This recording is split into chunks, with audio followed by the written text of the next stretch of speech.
Advocating for the victims or celebrating a monster? Dahmer hits a lot of horror high notes, but some viewers close to the killer's real-life victims are singing a different tune.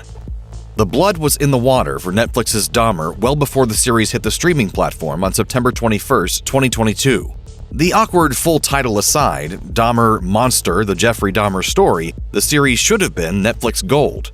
It combined the streamer's knack for dramatic true crime storytelling with the star power of Ryan Murphy and Evan Peters. We're gonna hang out, I'm gonna watch a movie, I'm gonna take some pictures, and then I'll pay you. Certainly, there's been no shortage of content about or inspired by serial killers in recent years, especially on Netflix.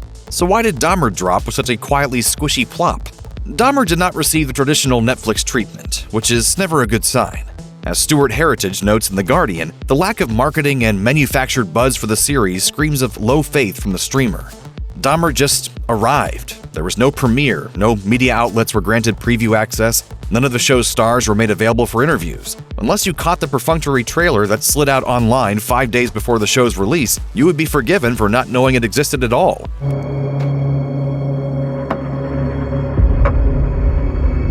You didn't know.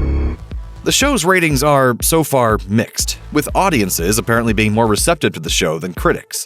Heritage describes Dahmer as, quote, an almost unwatchably queasy show, noting that rather than focus on the victims or the impact, quote, Dahmer is undoubtedly fetishized in the series. But among the show's biggest critics are the real-life family members of Dahmer's victims, some of whom are actually depicted in the show. And the experience, far from feeling cathartic, is forcing them to relive the worst moments of their lives. Following the show's premiere, Eric Perry, cousin of Jeffrey Dahmer victim Errol Lindsay, took to social media to voice his disgust with Netflix and the creative choices in Dahmer. In a tweet that compares a scene from the Netflix series to the real courtroom footage from Dahmer's trial, Perry condemned the show. He wrote, "It's re-traumatizing over and over again. And for what? How many movies, shows, documentaries do we need?" Perry further pointed to the lack of sensitivity toward the living, many of whom are depicted in the series without their knowledge, let alone consent. As he explains, because the information is all public record, there was no obligation or requirement for Ryan Murphy Productions to contact those involved in the story. So his family found out when everyone else did. Using actual trauma for the sake of entertainment can easily cross the line into exploitation.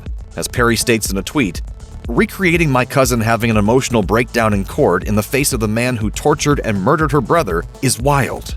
Whatever your name is, Satan, I'm mad. This is how you act when you are out of control. A viewer can only imagine how violated and disgusted they would feel if they were Rita Isbell, seeing an actor dressed like them recreating such an intensely personal, devastating moment. Many feel that the purpose of these courtroom testimonies is to find justice, not to entertain. Some feel as though it's shocking that in 2022, people are still so callously fascinated with figures like Jeffrey Dahmer. According to IndieWire, the official word from Dahmer is that this wasn't the intention. The show's production team has defended the project, saying that the goal was never to humanize Dahmer, but instead to show the perspectives of the victims and explain the ways that race and sexuality informed the killings. To be fair and blunt, plenty of viewers feel that Murphy has proven his inability to balance good taste and horror thrills over and over again. After all, it's one thing for him to executive produce a true crime series that focuses on well-known and culturally significant court cases, and quite another for him to be given the reins on a project like Dahmer. Murphy has had fun with real-life serial killers before. Just look at American Horror Story to find countless examples. Technically, Murphy has even adapted Dahmer's story before in American Horror Story. In AHS Hotel, Seth Gable played Dahmer for the Devil's Night episode, which featured notorious real-life serial killers like John Wayne Gacy and Eileen Wuornos.